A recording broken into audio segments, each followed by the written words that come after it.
اتفضل.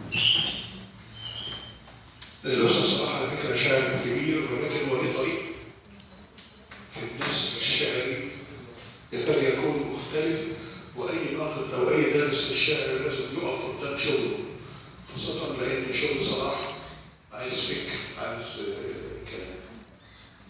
ما فاتتش فيا رصاصة، والتانية وقفت تبوسني، والتالتة وقفت حراسة لحسن عيونك تدوسني مع صلاح عمر.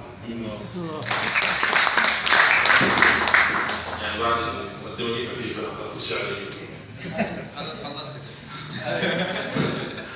لملمت نفسك وقعدت إن شاء الله تكتب حبة كلام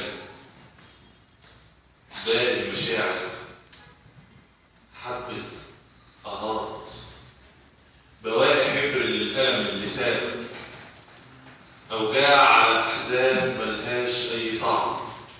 ألم بقى يكتب وما يكتبش، تجاعيد الزمن اللي ما مرش منه كتير على وشك باينة على إحساسك. أحيانا في حياتك سامح حد دلوقتي ولا خلاص اتعودنا ما بنسمعش غير روحنا وما بنحكيش إلا لأرواحنا. من قلة إحساسنا بقت كل الأشياء محسوسة، حاسين وبجد. طب قول لي بإيه؟ حاسس بأحلام الناس وشايفها. طب وانت حلمك ايه؟ حاسس بالوجع اللي في جسم حبيبتك.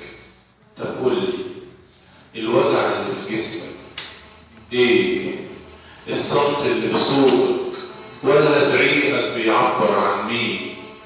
الشمس اللي بتطلع دلوقتي بتطلع لمين؟ هي حبيبتك، هي بجد. حافظ ملامحها، افتح ايديك واستعد لاستقبال اجمل بنت